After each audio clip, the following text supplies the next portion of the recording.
Right, ladies and gentlemen, Congressman Graves, Congressman Peters, on behalf of the information. Good afternoon. There, that works a little bit better. Congressman Graves and Peters, ladies and gentlemen, on behalf of the Information Technology and Innovation Foundation, I want to thank you all for being with us today. I'll note that we're live streaming this event. There's a link to Slido on our website where you can type in your questions. ITF is the leading think tank for science and technology policy with a mission of evaluating and promoting policy solutions that accelerate innovation and boost productivity to spur growth, opportunity, and progress. Our Center for Clean Energy Innovation brings that mission to climate and energy issues, working to elevate the innovation imperative in policy discussions. And our topic today, energy permitting reform, is innovation policy. Permitting barriers limit technology learning, making transitions more expensive, difficult, and harder to predict. Delays have knock-on effects through lost opportunities to learn by doing and to benefit from cost reductions and first-mover advantages. With billions of federal dollars in the pipeline to support large-scale clean energy demonstration projects and the goal of net zero by 2050, it's all the more important that we create a fit-for-purpose permitting environment that unleashes the innovative strengths of this country and helps achieve our energy security and environmental goals. I look forward to our conversation on the path forward. We have a couple of panelists missing who will arrive shortly. But Ed Graham, VP at ExxonMobil Low Carbon Solutions, and Karen Hanley of Karen Hanley Consulting, thanks for being with us today. But first, I want to thank Congressman Graves and Peters for joining us this morning. Representing South Louisiana, Congressman Graves needs no introduction to anyone who's been following the permitting debate. He's the lead author of the Builder Act, some provisions of which were included in the Fiscal Responsibility Act.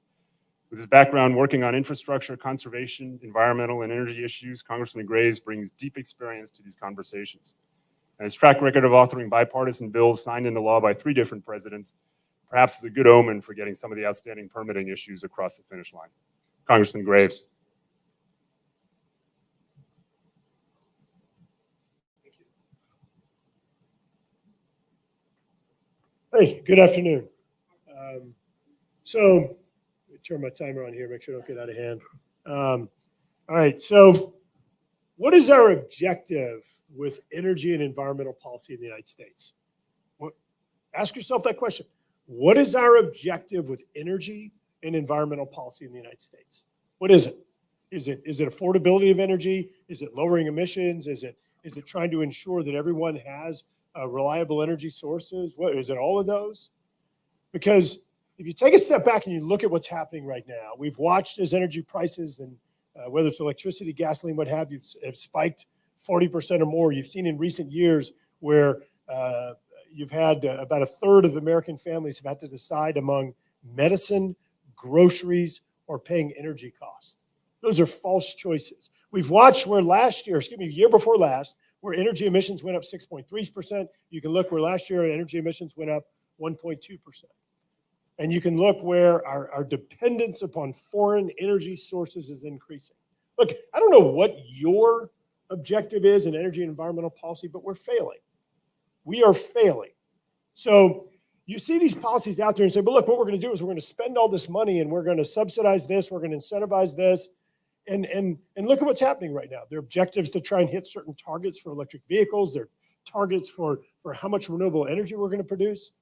The problem is that we don't have a compatible strategy to figure out how are we going to get the critical minerals that we need through mining, through refining, through processing, in order to achieve those very objectives, to hit that number of EVs, to be able to deploy the intermittent energy sources like wind and solar. Yet we're subsidizing the heck out of them. And of course, one of the most important things that this panel is designed to address is permitting. We do not have a permitting process that is compatible with the energy objectives that are out there in regard to deployment of wind and solar and other distributed energy type technologies, because you're going to have to transform the grid and you don't have the critical minerals and you don't have the permitting strategy in place that allows you to deploy the transmission. So right now, I'll say it a third time, I don't know what your objective is in energy and environment. It's not working. We're not going to achieve it and we're failing in virtually all measures. So what do you do? What do you do based on where we are right now? Well, look, there's some reason for celebration. There's reason for folks to be optimistic. Number one, just a few months ago, we passed some of the most significant reforms in terms of environmental streamlining. in this country in over 40 years. One of the biggest problems and challenges to deploying renewable energy or transmission or any types of energy projects is our permitting. It takes 7 years to build an average road project today. The average environmental impact statement or going through your National Environmental Policy Act analysis takes over 4 years, and hundreds and hundreds of pages. I've been involved in EISs that have taken 12 years and 2,000 pages. And so what we did is we agreed on a bipartisan basis in negotiating with the White House on changing the threshold on when NEPA analysis or NEPA reviews actually are required. We changed the law to where we narrow the scope on NEPA analysis to reasonably foreseeable impacts. We put limitations on an environmental assessment to where it can take a maximum of 1 year and 75 pages. We have limited environmental impact statements to 2 years and 150 pages. We have expanded the role or the use of categorical exemptions to sister agencies. In the FAA bill that just passed the House of Representatives, 351 to whatever. That bill raises the threshold, the monetary threshold on when NEPA applies to $6 million in federal investment. It provides categorical exclusions whenever you're rebuilding aviation projects as a result of natural disasters. So look, if you would have told me a year ago that Congress was going to come in and amend NEPA, I would have said you're crazy. Not a chance it's happening. We just made 25 pages of changes to NEPA. And so what do we need to be doing now? My friend Scott Peters is here and has been a leader in thinking about what's next, thinking about what we need to be doing in the permitting and the streamlining area. And certainly he has his perspective and I've got mine. And we're having conversations. But one of the challenges when you look at this, you're probably talking about 4 different committees of jurisdiction: the House Judiciary Committee, the House Transportation Committee, the House Energy and Commerce Committee, and the House Natural Resources Committee. Those of you that aren't Hill rats are probably like, yeah, what does that mean? It means that you've got a lot of different people to talk to. You've got these artificial boundaries or barriers that are going to be really challenging to ultimately get a deal. But the good news is that the leaders of those committee are people that we're talking to on a regular basis. So what I think needs to happen moving forward, we've got to put caps on judicial review. You have an average of 115 lawsuits a year that take 3.5 years to settle, the majority of them in the government's favor, or said another way, consistent with the original decision document that was issued. That takes too much time. It takes too much money. And what we had done in Builder Act, this legislation we had introduced that the FRA NEPA reforms were based upon, is we put limitations. We said you can absolutely sue, but you can only sue if you first tried to work out your issue within the public participation process. Don't sit on the sidelines, wait for a decision document, then jump out with your lawsuit. And so I think that we should do that. And we came very, very close to finalizing that negotiation with the White House and putting limitations on judicial review. We ultimately just ran out of time in that negotiation, but we've got to put judicial review in place and putting some restraints on the amount of time and how you engage in your concerns in the process. I think we can pair that with better education or community engagement, making sure that community members are aware of projects that are proposed in their communities. I think it's absolutely critical as we move forward. We even look at things like Endangered Species Act, Marine Mammal Protection Act, Clean Water Act, things that in the past were similarly considered to be sacrosanct. And I'll give you some examples on the Endangered Species Act. Does it really make sense to put restrictions on critical habitat where you've never, ever seen that endangered species, where they're not even in the region? Does that make sense? I think we need to revisit that. The standard on Marine Mammal Protection Act is, quote, the potential to harass. I'm going to give you breaking news. I have the potential to harass all of you right here, right now. That standard is way, way too arbitrary, unenforceable, gray, muddy, whatever words you want to use. We need to revisit these things. I think we've got to have a focus on, and certainly Congressman Peters is all over this, looking at how to redesign the grid and transmission in a way that reflects the new generation technologies that are out there. I think that we've got to make sure, and I mentioned this before, that we have a compatible mining, refining, and processing strategy with our objectives. Where is the lithium, the cadmium, the copper, the nickel coming from to meet those objectives? We can't say no mining in the United States, and we're not going to process or refine it either. Yet we're still going to have this many battery storage options, and we're going to have this much copper for transmission. Those things are incompatible. And I'm concerned the current strategy is taking us off a cliff if we don't step in and actually address those issues. Something else that I wouldn't have said a year ago, but I'm going to say it now. You go back and you look at WOTUS, Waters of the U.S. I mentioned Clean Water Act a minute ago, and I was largely referring to 401 certification, the way that 401 has been weaponized by states. But I also think at this point in time, again, I wouldn't have said this a year ago, looking at decisions out of the Supreme Court historically on WOTUS, on wetlands rules, decisions like the Swank decision, the Rapanos decision, and the more recent decision out of the Supreme Court. We have operated for decades and decades under a regulatory authority for the Clean Water Act as though the law says it's here, and the courts have repeatedly knocked it back down and knocked it back down. I think that considering where I think the law is, which is right here, and the regulatory practices on WOTUS and wetlands has been here, I really think we need to revisit that and figure out how to stop playing this whack-a-mole game where regulators come in and find new innovative ways to exercise jurisdiction in areas the law doesn't give them the authority to do it. Figure out how to do a better job rebalancing this and stop this game with the Supreme Court that we're seeing every 5 or 10 years. So you ask me, do we need to do permitting? Yes, we need to do permitting. We need to do another round of negotiations. And I'm sure that Congressman Peters has a whole another list that some cases compatible and in some cases not. But I think that we have found ourselves over decades looking at some of these laws as being absolutely sacrosanct and allowing them to be absolutist. And we broke that. We broke that ice on the Fiscal Responsibility Act. I think now is the time to look at what the next phase of negotiations, the next phase of permitting reform looks like to make sure that we can achieve rational goals for energy and the environment, ones that we can truly achieve and are in our interest. That look at 5 different objectives: reliability of energy, the affordability of energy, the cleanliness of energy, the exportability of the technology, and the security of the supply chain. So, thank you.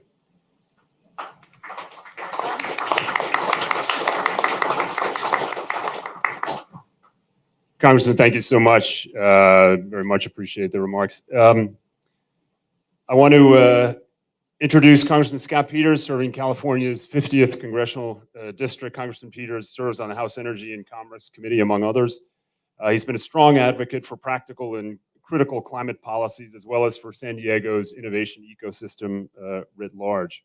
Most recently, together with Senator Hickenlooper, he introduced the Big Wires Act, which would address interregional transmission issues, among other challenges. Congressman Peters is also no stranger to working across the aisle.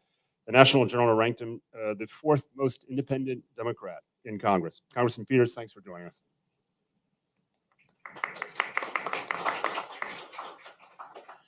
The Republicans like that independent thing a lot more than the Democrats do. First of all, I want to acknowledge Garret Graves. A lot of the question I get is this really going to happen? And I went up to Garret and to Patrick McHenry, I think 2 of the Speaker's lieutenants on policy, the day we voted on the Fiscal Responsibility Act, the debt ceiling deal. And we had I congratulated them because it was a lot of work. If you remember, their politics is difficult, and they had a huge success. And I just said congratulations, and Garret, to his credit, said, look, we have a lot more work to do on permit reform. I do think that there's a real mood for it. I think some of the things I say you'll recognize that there's a lot of agreement about this, and there's a lot of opportunity out of that. I think divided government at this time actually works in our favor because it sort of forces us to work together. Our country prides itself on doing great things, winning world wars, constructing an interstate highway system, discovering the next medical breakthrough. During World War II, San Diego factories built a bomber an hour. But unfortunately, we've lost our way. Just recently, we celebrated the final approval of a transmission line. It took 18 years to get the approval to start construction. We rightly celebrating historic investments in the Inflation Reduction Act and the infrastructure bill, but we're burying our heads in the sand to avoid hard conversations about our broken permitting system. By the way, incidentally, I think this is true, that when I was not around, but when President Obama did the TARP, the bailout, we set aside $90 billion for infrastructure and spent $27 billion because none of it was permitted. And I also believe it's true that the CBO did not score us as having spent $369 billion. They've already discounted that because they don't think we can get it done. And I think the tragedy, if you're a climate advocate, is that you've made this commitment and that money would sit in the bank, or worse, be spent and wasted on process when we really have so much work to do. Two thought leaders in the energy world, Ezra Klein from the New York Times and Robinson Meyer from Heatmap, recently talked about this challenge on a podcast. Ezra was asking Robinson, if we have the capacity to bring on the necessary renewable energy over the next 30 years, and Robinson responded, quote, "We absolutely do not. We do not right now have the system set up to use that much land, to build that much new solar and wind by the time we need to build it." And he's right. Our ability to fix this country's broken permitting system will determine if we can reduce our climate pollution, if we can bolster our energy security and support economic development. To make a finer point, we need to deploy solar and wind at 5 to 6 times our historical record pace this decade to reach 80% clean power by 2030. While we're making great progress on solar, we're going in the wrong direction on wind. Because of supply chain and permitting delays, the Energy Information Administration predicts we'll build 50% less wind in 2023 and 2024 off of our peak rate. We need to build 200,000 miles of high voltage transmission lines by the 2030s. What have we done in the last decade? 1,800 miles a year. In 2021, we have to get 200,000 miles. In 2021, we built 386 miles. We're not on pace to meet the climate goals. And those of us who are climate advocates and say, we don't have time, we have to face this permitting thing up front. And those of us committed to climate action, we are really called to rethink these cumbersome requirements. And what Garret was talking about is an opportunity. Two of our top priorities have to be reforming the National Environmental Policy Act, or NEPA, and our processes for permitting and siting interregional transmission lines. Now, I'll acknowledge, look, in the 70s when we passed NEPA, when the country passed NEPA, people were making a lot of mistakes, and we set up a defense, right? Slow down. Before you do anything, government, look at the environmental impacts, look at the alternatives. That was appropriate at that time. But the implementation now is inevitably slow. Documents, as Garret said, thousands of pages long, reviews that take more than four years to complete. And yet you hear this blind commitment in my party to what is referred to as a bedrock environmental law. It's not a bedrock environmental law, folks. The Clean Air Act, the Clean Water Act, those are the laws that actually limit the emission of pollutants into the atmosphere and to protect the environment and human health. NEPA is process. It's just process, right? Nothing special about it. And we should be honest about what we need to do to modify that for today. It's also, there's a legend in my party that this is how the community gets input. But the truth is, mostly NEPA is used by special interests to block clean energy, by competitors, to discourage investment in emerging clean energy technologies. The threat of litigation under NEPA is a primary issue. So lawsuits can drag projects out more than a decade. And the simple threat of litigation incentivizes environmental reviews to balloon to the current average, you didn't mention this, of 1,626 pages. Now, obviously, under the Congressman Graves' leadership, we're going to do something about that. But this is an absurdity. The vulnerabilities too, they chill new investments. As a result, NEPA acts as a fossil fuel subsidy, effectively, because it encourages people to focus on what's already known, incumbent industries, rather than developing new clean industries that raise these questions in this process. So every day we delay, coal plants, diesel trucks keep running. Some claim that NEPA and other laws aren't the problem or they can't be touched, and this drives me crazy. 1970 was when NEPA was signed. 1970 is as far away from today as 1917 was from 1970. 165 members of Congress weren't even alive when NEPA was passed. And it didn't come from Moses. It didn't come on tablets. It came from people no better looking or smarter than us, off of something called an IBM Selectric typewriter, which some of you may have seen, but many of you, it is kind of an ancient thing, but it's not a tablet. So we're working on, and I think we'll be able to work with Congressman Graves on legislation to provide aggressive NEPA reforms for places that are disturbed, for projects that are known, so we don't do the same review over and over again and litigate it in every district court in the country. And we'd love your feedback on how to make that better. Spoke just recently to Senator Cassidy about this. He's very interested in this. So I think there's going to be a lot of interest in it. And there's also interest among Democrats. Senator King and I penned an op-ed in Time about how we have to make things faster, and that means everything's on the table. So I think the cards are dealt. The second major issue is transmission. According to the research from Princeton, 80% of the projected emission reductions from the Inflation Reduction Act depend on building transmission faster. Berkeley Lab found that there's currently enough wind, solar, and storage projects in the pipeline to power nearly 85% of our economy, but 80% of those projects would be canceled if we don't build more transmission.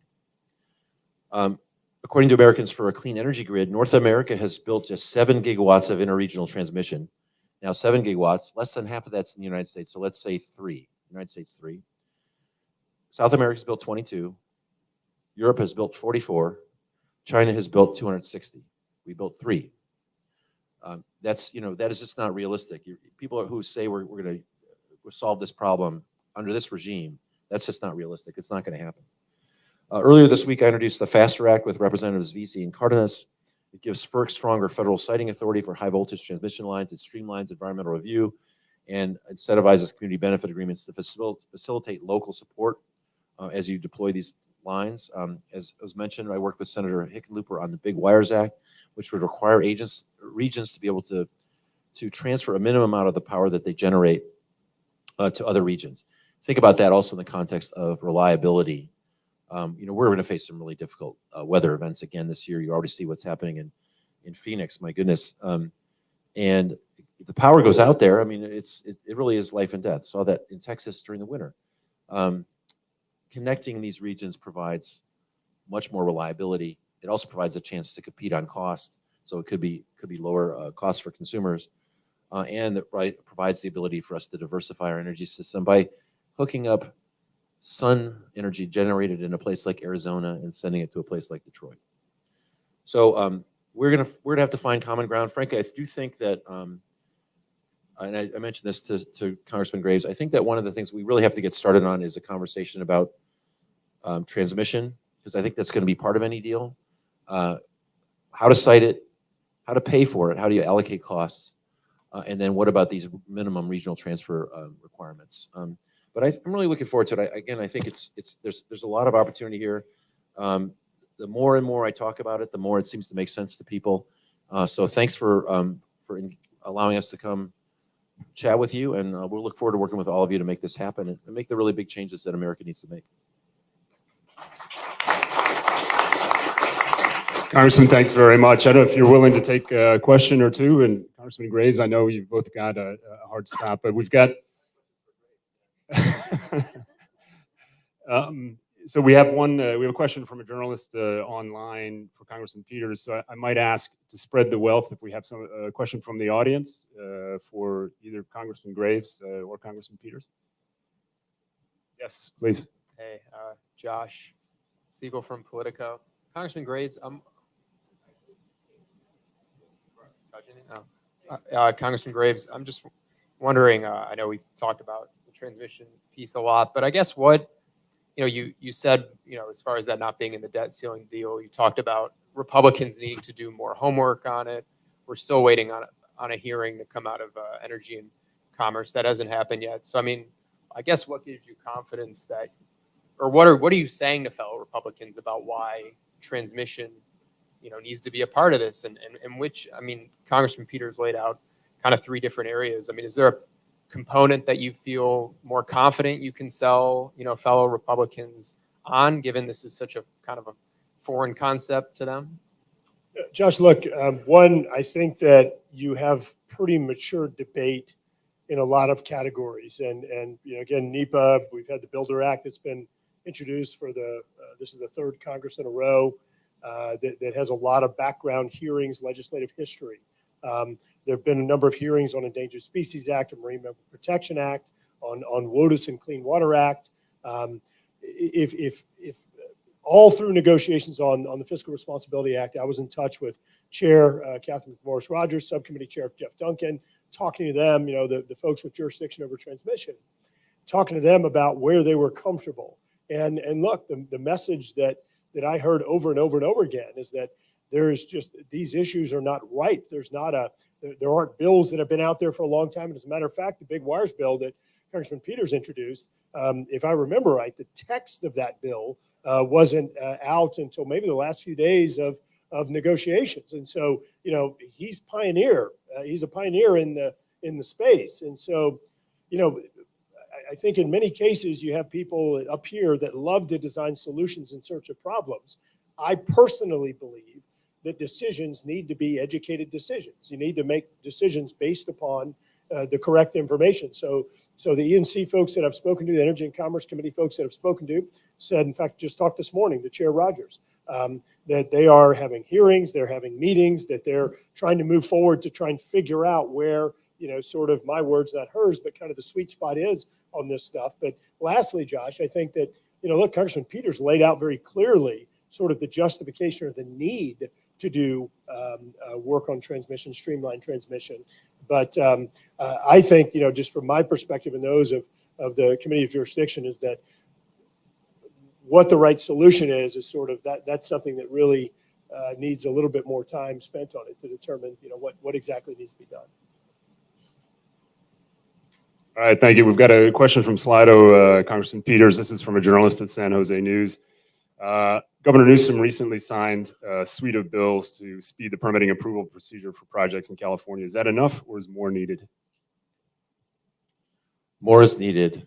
I just say I really sympathize with Governor Newsom, who's really all of a sudden coming out flaming on this issue of needing to get through things faster, calling out folks on the left for just talking a big game but standing in the way. But it's really hard in California, and I think they're facing sort of the same biblical, ideological, can't change.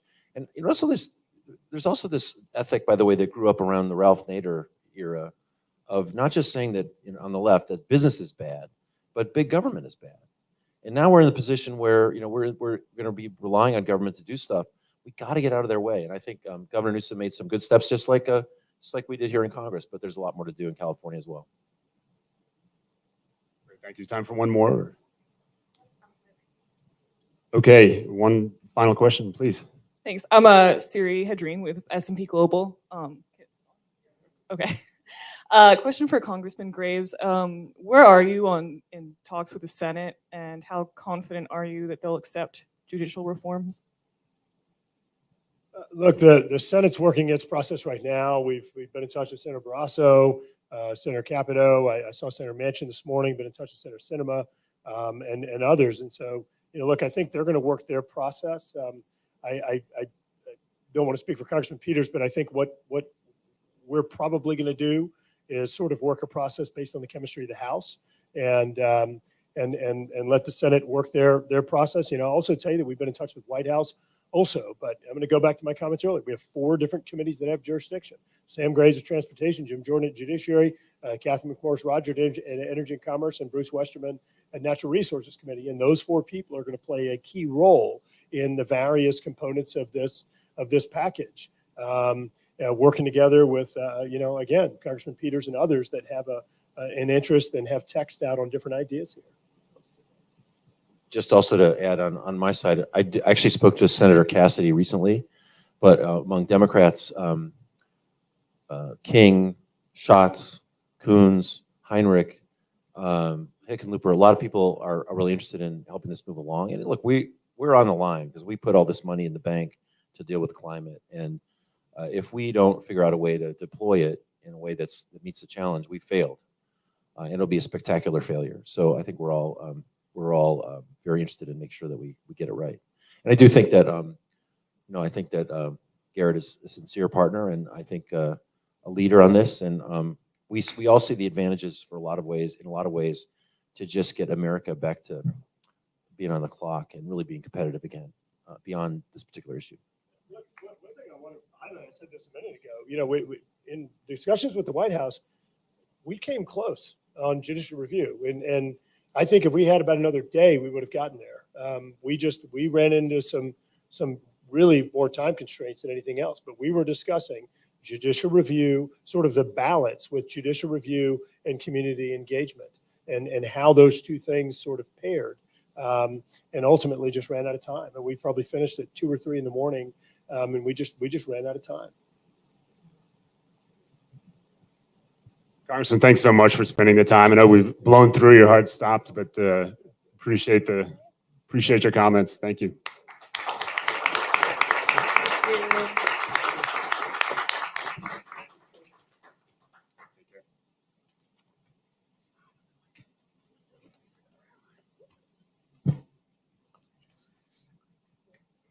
All right, I want to dive into the conversation with our panel now and welcome Jason and Jeannie. Good to see you. And I might quote Jason, you struck an optimistic tone when you testified in May before the Senate Committee on Energy and Natural Resources, saying despite occasional rancor, our nation is coalescing around a shared vision for energy policy that embraces our vast and diverse resource base and America's unique capacity for technological innovation.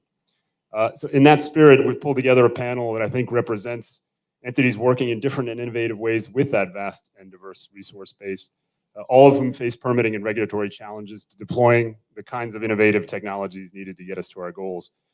Ed Graham, Vice President of Ventures at ExxonMobil Low Carbon Solutions, which aims to provide emissions reduction solutions in growing markets for carbon capture and storage, hydrogen and biofuels. Chemical engineer by training, Ed has deep experience at ExxonMobil, most recently heading operations in Malaysia and before that Iraq, before joining Low Carbon Solutions in 2021. Jason Grumet is CEO of the American Clean Power Association, a trade association representing the clean energy industry in nearly 800 member companies. Jason joined ACP from the Bipartisan Policy Center, which he founded and ran as president for 15 years. And a shout out to BPC for their work on permitting reform, which has been tremendous. Prior to founding BPC, Jason led the Bipartisan National Commission on Energy Policy. Jeannie Salo is a vice president for government relations at Schneider Electric, where she leads government relations policy and advocacy strategies for the United States, Mexico, and Canada. In her role, Jeannie is focused on opportunities to create more efficient, resilient, digital, and sustainable energy infrastructure. Schneider is a leader in digital transformation of energy management and automation, including through its subsidiary AutoGrid, which is bringing a variety of solutions to market that harness, orchestrate, and optimize energy assets across all classes. Prior to joining Schneider, Jeannie held senior positions in the federal government, U.S. Congress, and the private sector. And Karen Hanley. Karen is a leading authority in environmental policy and infrastructure permitting with experience in both public and private sectors. She served as acting director of the Federal Permitting Improvement Steering Council, as well as deputy associate director for NEPA at the Council on Environmental Quality. In her federal role, she worked to improve interagency permitting and decision-making for projects valued at over $250 billion. She's helped navigate permitting for over 100 complex infrastructure projects, including large-scale first-of-their-kind projects. As head of Karen Hanley Consulting, she provides data-driven and legally durable solutions for clients navigating the permitting process. So Ed, I wanted to start with you, and if we might, talk a little bit about some of the innovation and technologies that we're looking at when we're talking about permitting reform and those innovations that we're enabling through permitting reform, and particularly carbon capture. And it's something I know ExxonMobil Low Carbon Solutions is very engaged on. The IEA has calculated that we'll need around 1.2 gigatons per year of CCUS deployment to reach net zero by 2050. The scale of the challenge is immense, and I want to see if you can kind of describe for us a little bit some of the things, the projects that you're working on, and what are some of the aspects of what we heard earlier from the congressman and some of the proposals that are on the table that might be particularly important to allow these technologies to go forward. Thanks, Stuart. And yes, Ed Graham with ExxonMobil. You know, if you look at the world depends on energy, there's two ways we get that. One is electrons, electricity. The other is molecules. So think, fuels like gasoline, diesel, natural gas. We have a tremendous demand for both. Both have to be cleaned up. Other folks on the panel can speak more about the cleaning of the electrical grid. I wanted to focus a bit more on the molecules, as you said, Stuart, today. ExxonMobil formed Low Carbon Solutions as a company in 2021 with our focus on carbon capture, storage, hydrogen, and biofuels. And those are solutions on the molecule side, and we're going to need both to clean up. And our focus in that area specifically recently has been on CO2 capture. And so when we think about permitting, we have CO2, carbon dioxide, transportation, and storage are incredibly important aspects for industry to decarbonize. And it's good to remember that globally, industry is about 80% of the carbon dioxide emissions that the world has. So we have to focus in on that as a priority. We have a long slate. I would say industry in general is quite excited about the recent policy changes. And as Congressman Graves and Peters highlighted, the money's there and the incentives, and we see economic projects that can move forward to make a significant first step in decarbonizing industry. The challenge is getting the permits and the pace at which we can do that. We have a strong portfolio in ExxonMobil now that we're focused on, and our company is now focused on decarbonizing our own businesses as well as other parties with services and products to help them in industry decarbonize as well. And I'll give you some examples. We are moving forward today with several projects on the U.S. Gulf Coast to capture, store, transport, and store CO2 for other industries, specifically one for ammonia facility, a steel facility, as well as a hydrogen facility. So, strong, deep industry activities right now, 5 million tons per year. And we have contractually agreed to do that with the target to actually begin injecting in 2026. That is an aggressive, very aggressive permitting schedule, and we're proceeding with those projects on the anticipation that we can get those permits in place because we understand the importance of moving forward, demonstrating the technology. You don't innovate if you don't learn. Those three projects, 5 million tons a year, okay? What does that number mean? It's the equivalent of about 2 million electric vehicles on the road, which means those three projects starting up in 2026 will reduce CO2 emissions by as much as all of the electric vehicles have been sold in the U.S. today.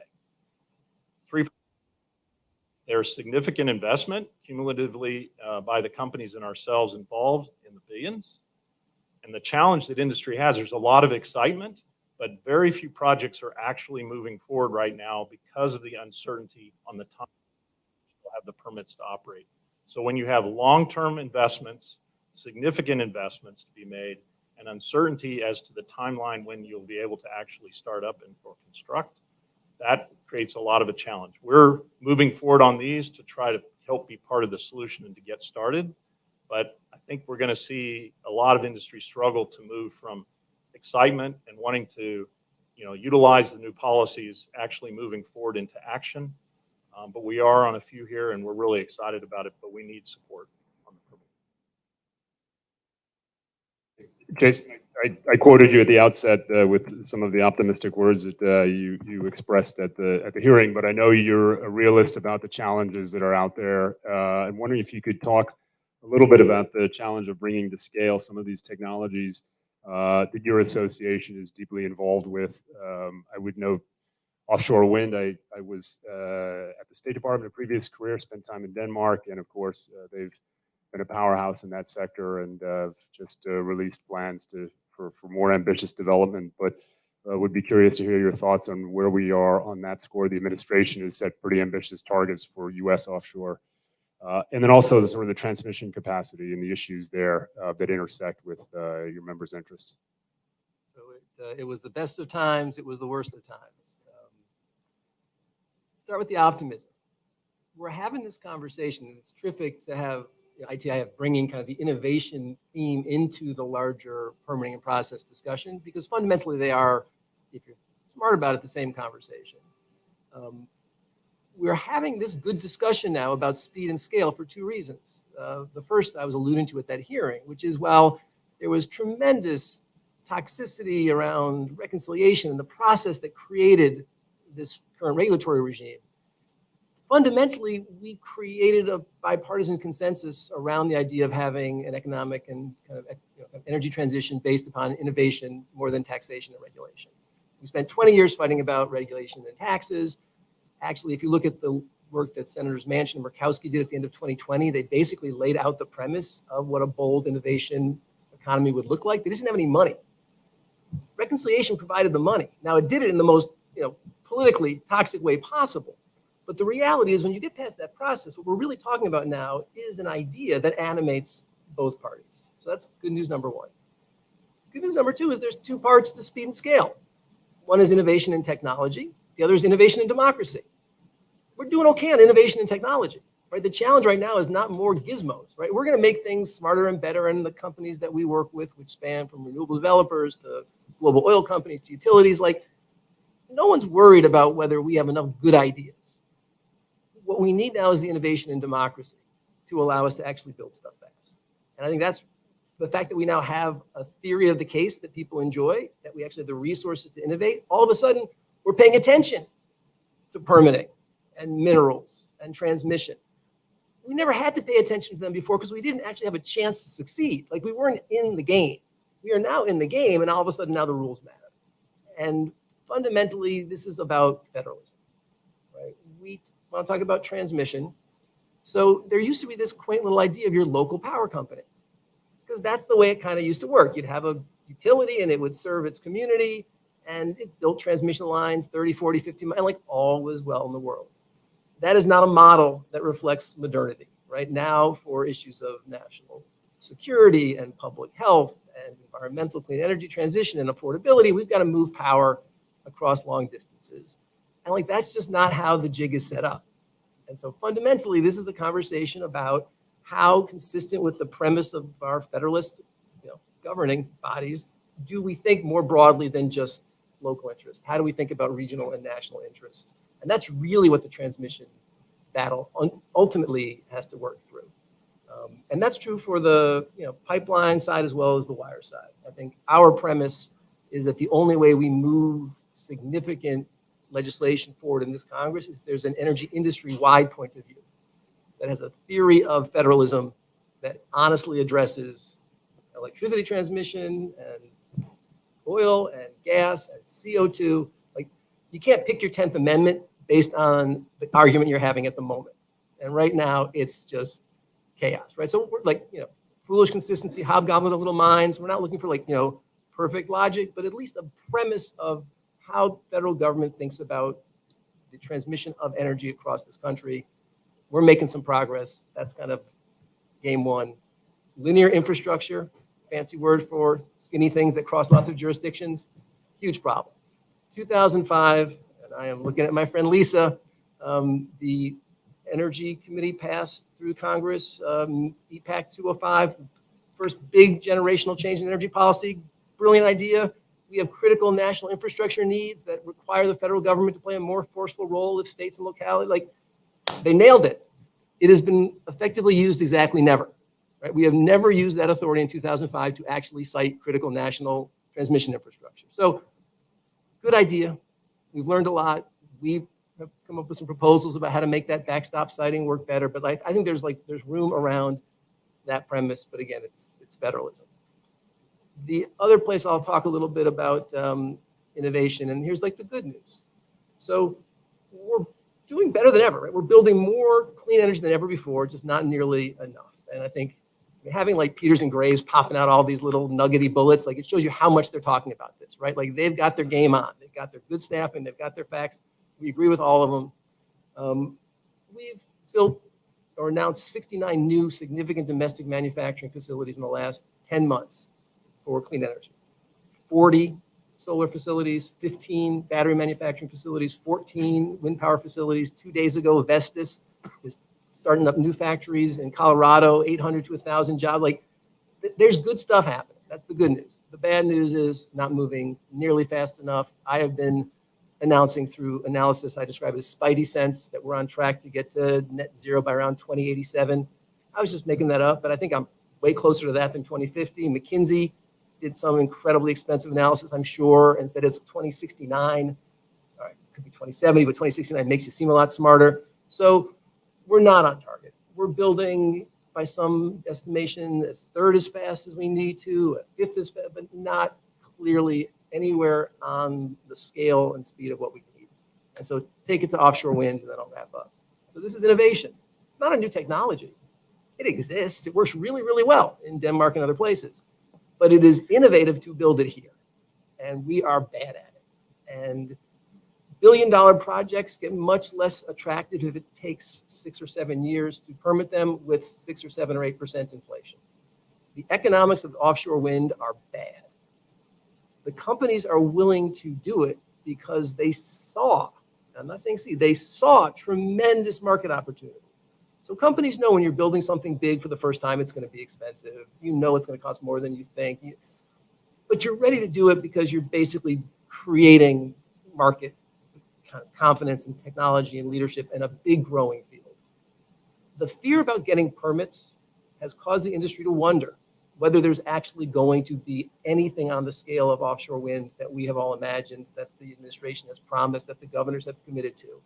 And if you don't have confidence in that longer term opportunity, it's a lot harder to gut out those first 10 projects that cost way more than you thought they would.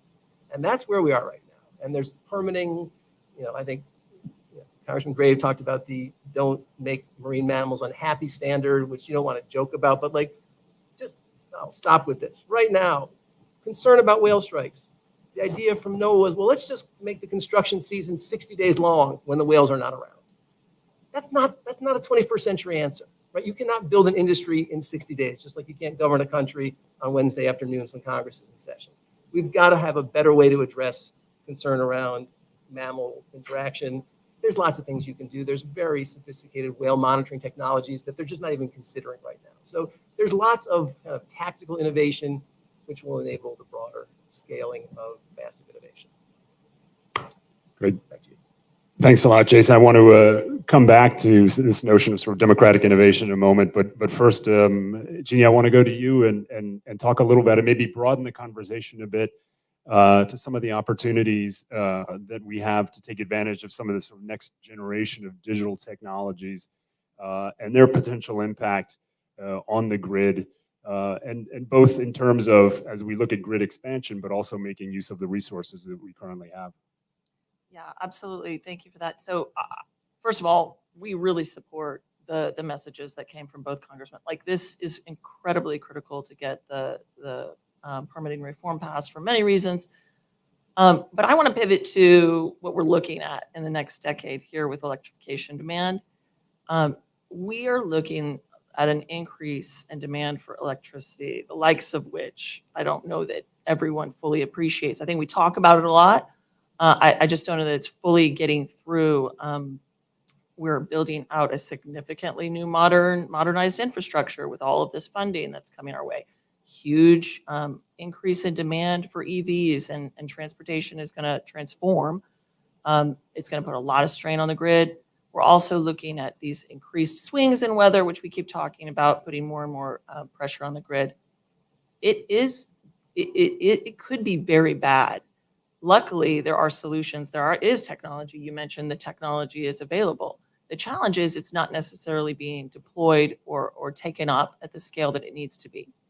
And so what we do, like what we're talking about, is ways of mitigating that through digitization. So digitization and smart solutions on the grid, software, virtual power plants, smarter products in the home, energy panels, all of this can really be leveraged to transform how we deal with the demand on the grid. And that is the answer, okay? And a lot of people are talking about it, and it goes hand in hand with everything else that's being talked about. When we're looking at more reshoring, when we're looking at more electrification, when we're looking at more swings in the weather, we are going to see immense pressure on the grid.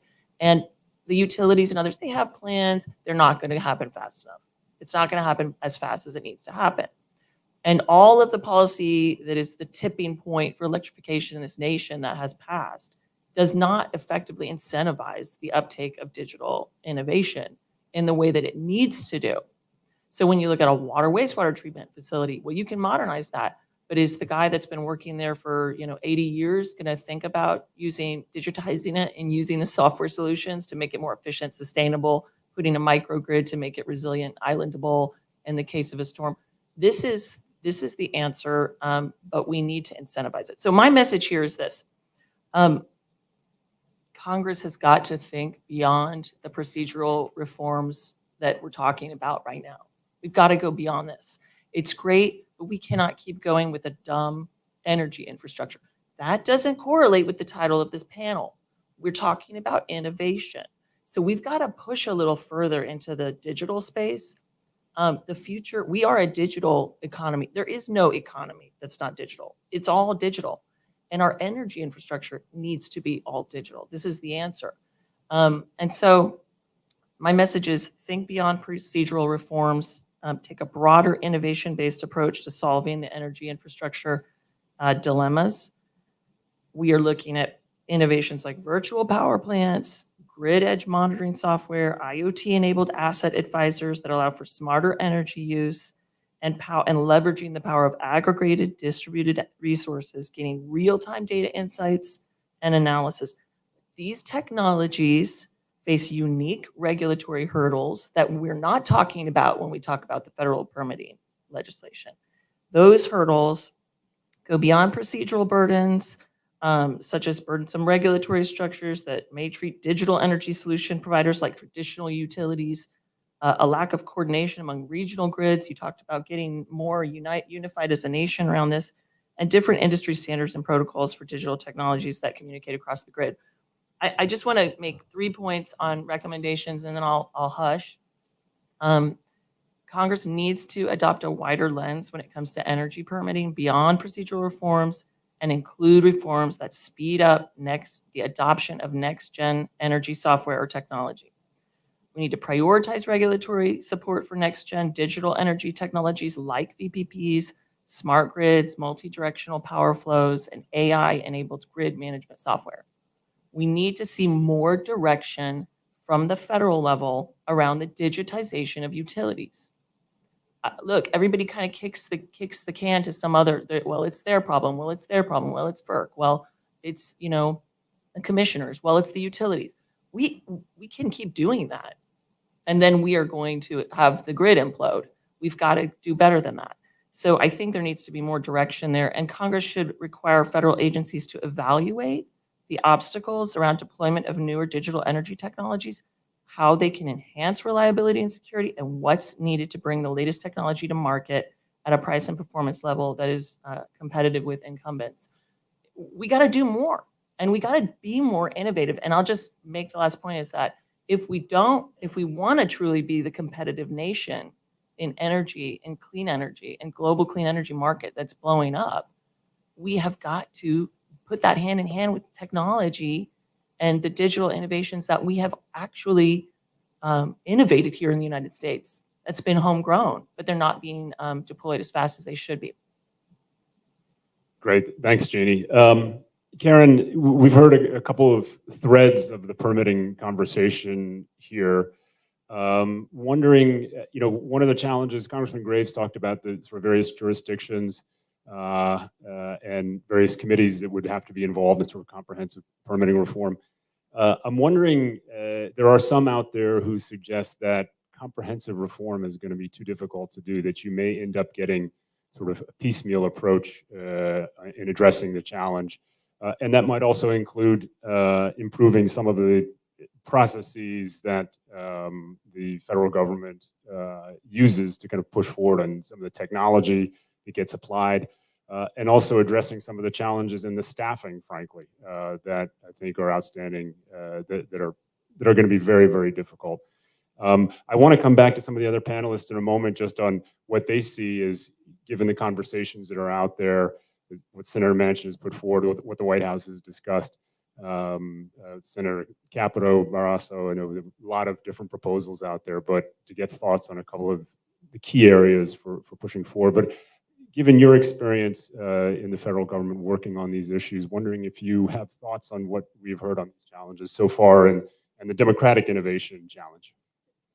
Sure. I think my fellow panelists did a fantastic job covering just all the multitude of things, all the trains that are moving full speed on all the tracks all at once, and how they all have to actually be able to advance and progress, and how that isn't really possible in the existing permitting landscape. In terms of the big deal that solves all of the problems, I think there's been a lot of progress made with the reforms already passed, with reforms proposed. I think it really shows that accountability is no longer a nice to have, but an absolute must. and that having it be public and transparent is what makes the decision-making process moving forward trustworthy. And that's going to be a critical piece to all of this.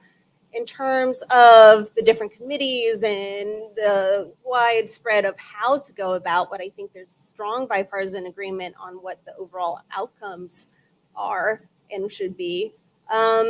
There's pros and cons.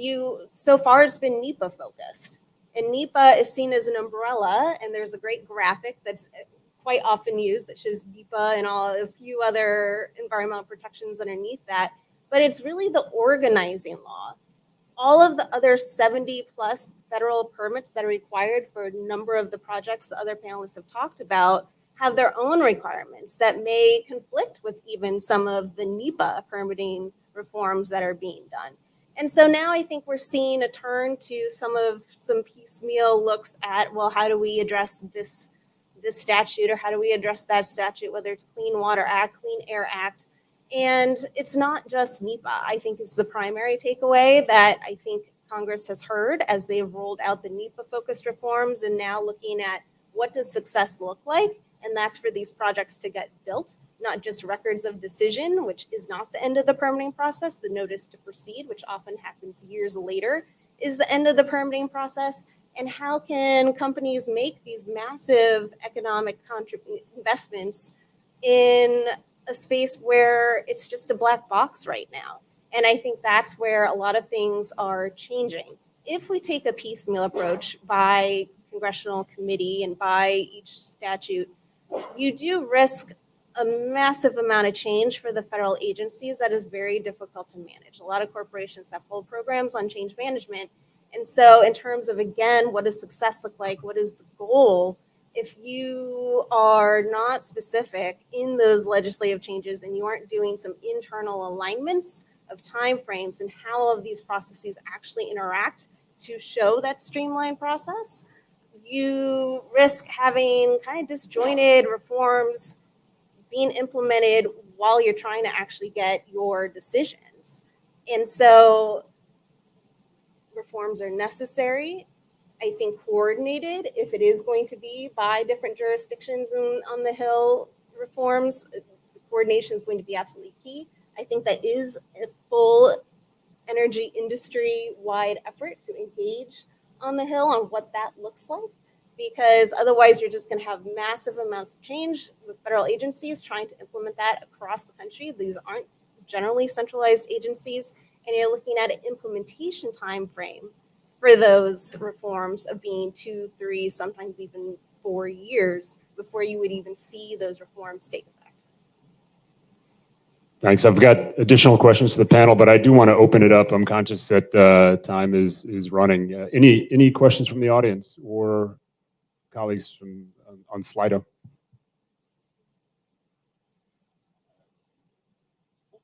Okay, I might just ask Ed and Jason. I appreciate hearing you again with the various initiatives that are out there. If you had to pick a couple of the key parts of those initiatives to kind of pull together for as a way to move forward, are there particular things, Ed? Maybe we can start with you, looking at the CCS and implications for the hydrogen economy. But what are some of the key things as ExxonMobil Low Carbon Solutions looks to roll out these technologies? Thank you, Stuart. And I'll let Jason talk on the electric side. Two things. First of all, granting the EPA shifting and granting primacy for permitting injection of CO2 would be probably number one. The injection of fluids in the ground today is almost entirely given primacy to the states. So the expertise for managing that around the nation is at the state level today. Specifically, the permits for injecting CO2 still reside with the EPA, except for within a couple states. The number of permit submissions for CO2 injection is going and escalating very fast. Over a dozen, I think, in the last month. We're over 100 permits submitted, I think, nationally now. You can look and see that data. I think the first one that's been permitted under the Biden administration just happened. So in the last 30 months, basically only one permit approved. That is absolutely fundamental for CCS. And the permits are clear as far as the legislation on how to do that. And so we're all working to try to submit those, but we need that process for approvals moved out into the state level to allow for faster review and approval. And the last one, the second one on offer is the regulations in place and the process forward to be able to inject CO2 subsurface in federal waters offshore.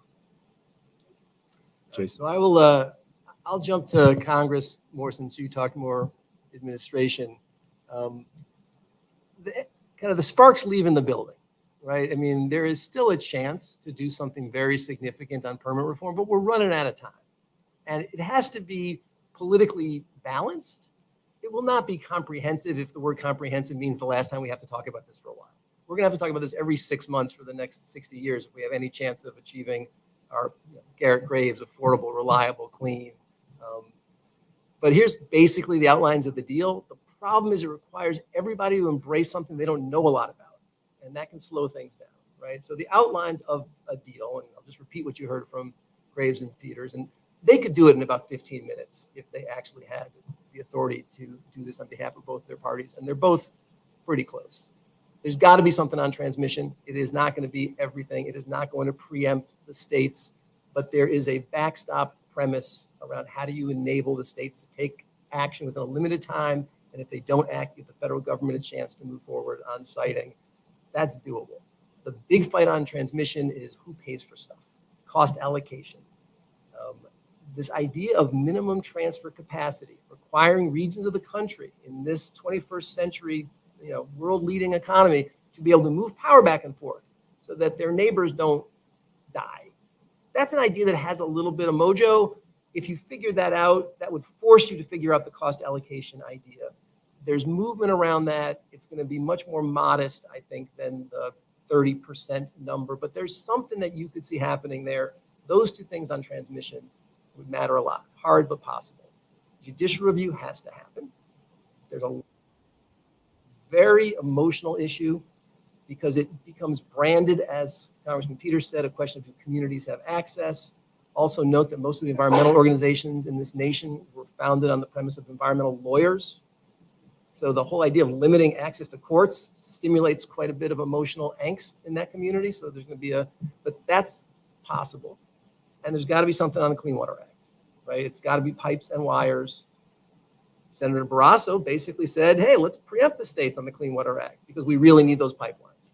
My guess is that's a step too far, but there's probably a backstop idea where you have a similar vision as you have on transmission, where states have the opportunity and the primacy to go first. They have a clear set of obligations, and if they don't act like New York State, then the federal government gets to step in. You could put those pieces together. The problem is we all have to do it at once. So my team, Clean Power World, which includes oil and gas companies, we've got to have a view on judicial review in the Clean Water Act.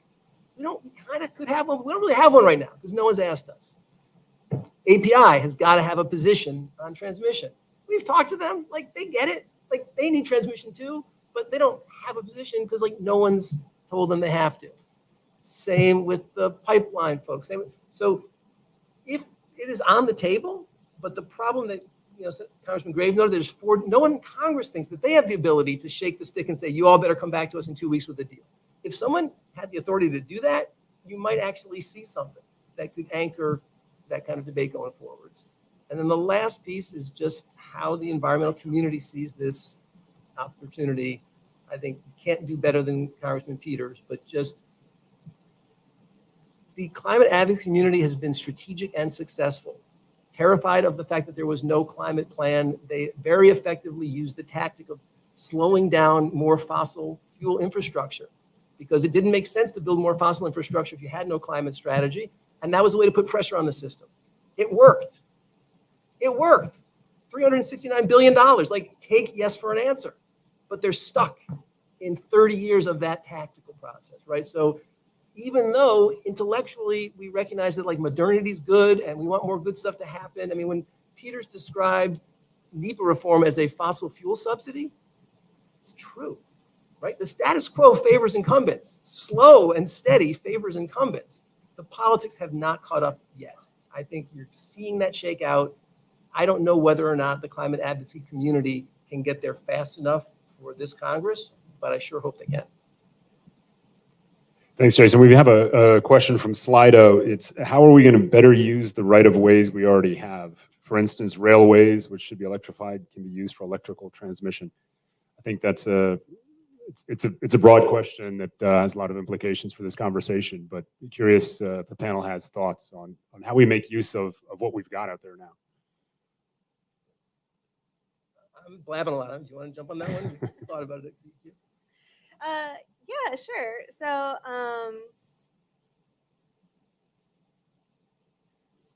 I think there's a lot that could be done with existing right-of-ways.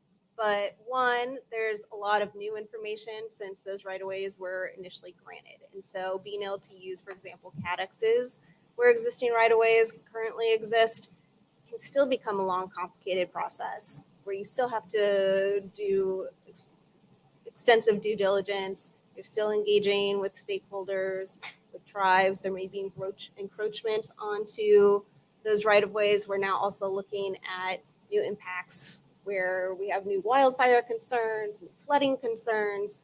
And so it's not the end-all solution. Certainly looking to make use of disturbed ground for siting new projects is going to speed up the process. It's just you're limited by commercial and just realistic factors in terms of where energy can be generated. And that's where we're seeing a lot of the issues in terms of across states where the wind or the solar is versus where the electricity demand is, and how do you move things from point A to point B. So yes, being able to use disturbed lands, whether it's existing right-of-ways, brownfields, but again, we just have a system that isn't meant to move forward quickly. This is really a call to action by not just Congress, but also the administration leadership, but also the staff throughout all the federal agencies, to the practitioners in terms of, we've been doing this for a long time, for a lot of technologies, for a lot of types of infrastructure.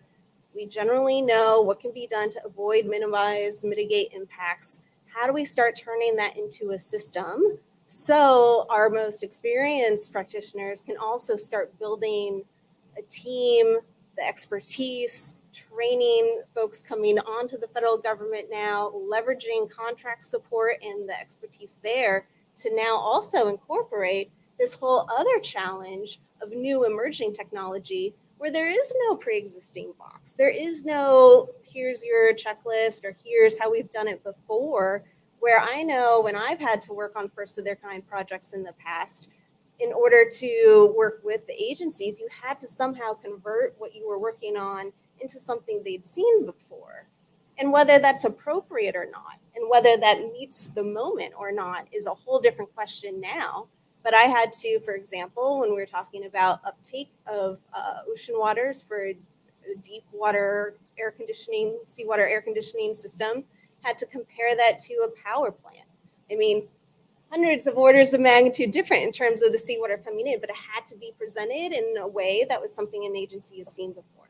So this is an opportunity for everyone to lean in, accept the challenge that we all face, and adjust and come up with systems, and for the leadership to engage, make sure staff have access to the experts that they need. You shouldn't have to be Googling, what is this technology? We have national labs that are working on demonstration projects. We have an immense amount of funding now available through the federal programs to demonstrate these new technologies.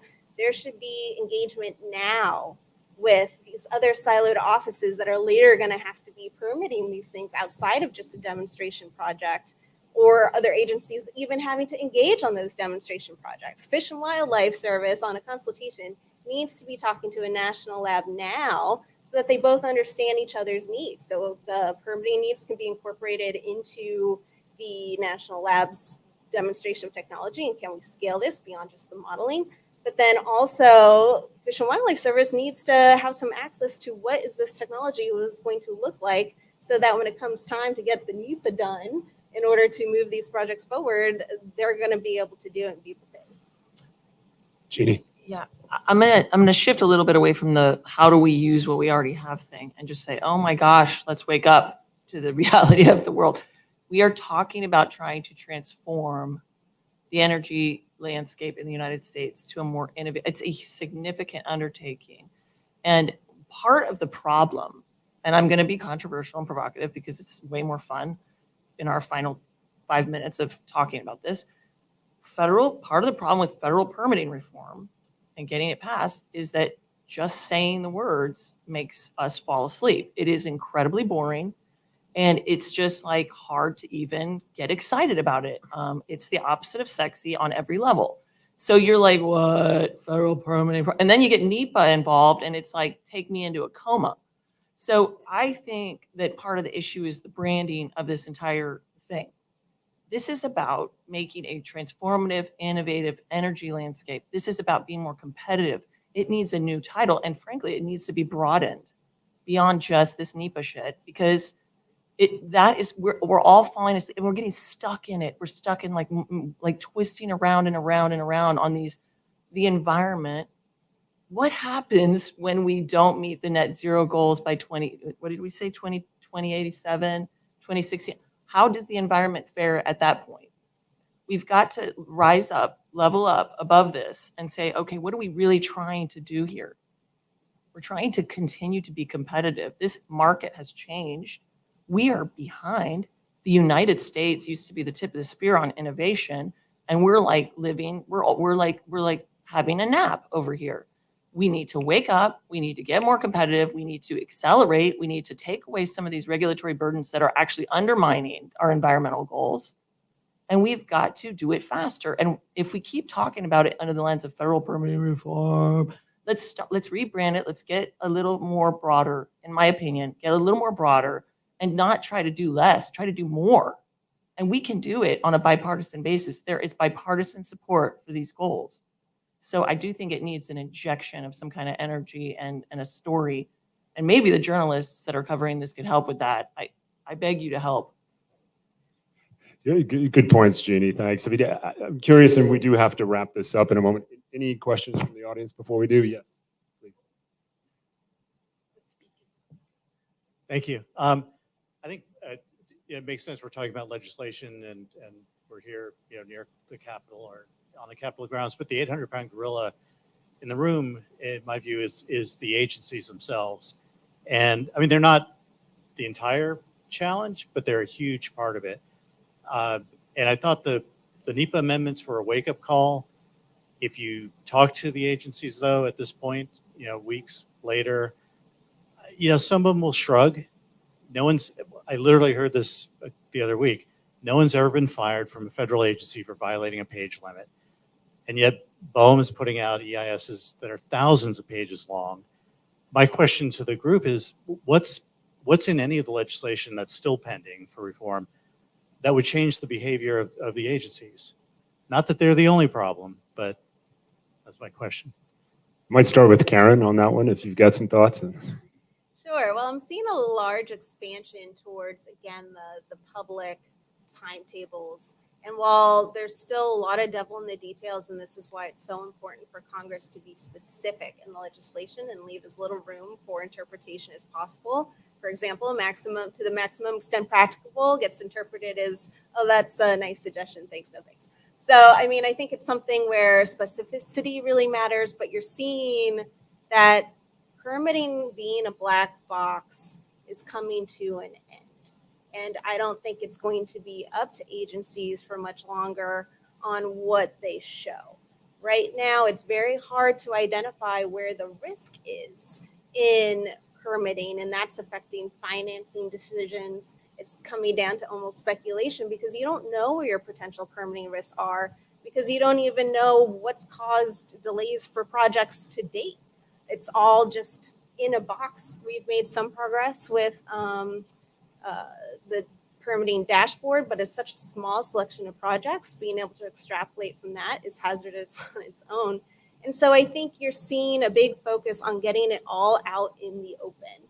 As Jason said, it's going to be focusing on this conversation, as much as it may put us all in a coma, every 6 months. And I think we're going to see that because as we're putting this out there, just blowing past deadlines isn't going to be the same, oh, we needed to take more time. Congress is now giving right of judicial action to project developers for missed deadlines. So that's a huge development. Before, it cost the government absolutely nothing to miss deadlines, but now, where the project applicant was the only one to suffer those kinds of delays, they now have something that they can do. So I'm starting to see a tie-in not just of the directive of accountability and transparency, but now something with dollars attached to it, and that may change things. It's just going to take time that we don't have. And so I think that's why we're all here. These things are great. Congress needs to stay on top of it with enforcement and hearings. If there's a missed deadline that's up there on the permitting dashboard, there should be questions asked immediately. We do have to wrap this, but I did want to just pick up on Jeannie's point and kind of rebranding the conversation a little bit, which we're trying to do at ITIF and make this about innovation. One of the issues that's been discussed is sort of the need for stronger community engagement, early community engagement. I know industry does this, but it's been part of the permitting reform discussion and how you get in earlier to try to forestall some of the challenges later on. Curious if there are thoughts on that and articulating the sort of excitement around some of these technologies that are coming on stream, whether it's floating offshore wind or some of the sort of CCUS, amazing things that are going on there. I'm curious if you've got thoughts, and maybe we'd start with Ed and Jason on that. Just real quickly, I mean, these are complex new technologies and there are a lot of questions. And so we have to dedicate the time early to build the understanding in the community through advocacy and education. Industry has a large role to play, as does government. And early engagement is absolutely crucial to progressing these projects. And I know industry is committed to doing that. Not always successful, but the attempts are there and we need to get better at it. So just two macro ideas that will help. I mean, the first is that narrative matters, right? You can't legislate culture, but if we get to the point where there is a shared sense that we are trying as a nation to modernize and the permitting system is not a tactical way to advance one ideology or another, like we can get there. I think that, I just go back, like Congressman Peters has got the right riff. And I think, and to his credit, he does it every single day at one of these wonderful forums. So you're seeing that. I think the White House can do better with that. I think if we get beyond this, it's pipes versus wires, that will help. We also have to not think about this as a series of 1,000 puzzle pieces that we hope will fit together. It would never occur to the nation to try to solve its national security problem through a ground-up community-based process. It would never occur to us to try to solve our national health problem through a ground-up community-based process. Yet somehow we are hoping that throwing some money at the process and hoping that companies are smart, that we're just going to magically build the right stuff in the right places is all going to work. Like, that's kind of silly. We can do better saying, here's where we need, as a nation, pipelines. Here's where, as a nation, we need transmission. Here's where we think the opportunities are around renewable resources. Try to start to get communities to proactively say, we'd like to be part of that. What happens now is a company comes in, the community doesn't engage, like 0.001% of the community engages, either because it's blocking their view, they're a wealthy landowner, or they've been weaponized by some national, NGO or other commercial group. So being in a more of a planning than a reactive standpoint, I think that will help. Fundamentally, though, the clean power industry has realized that we are not being greeted as saviors. I think we have much more empathy for what the rest of the energy industry has been going through for the last 100 years as we try to do things at speed and scale with investors. And so I think you're going to start to see, again, all aspects of the energy sector come together with a greater sense of that shared need. Hopefully, we may learn some things from one another. Great, thank you. Karen, Jeannie, Jason, Ed, thanks so much for joining us. Please a hand for our panel today. And we look forward to continuing to be part of this conversation going forward. I put in a plug for our Center for Clean Energy Innovation. We have a new director who's on board just in the back of the room here.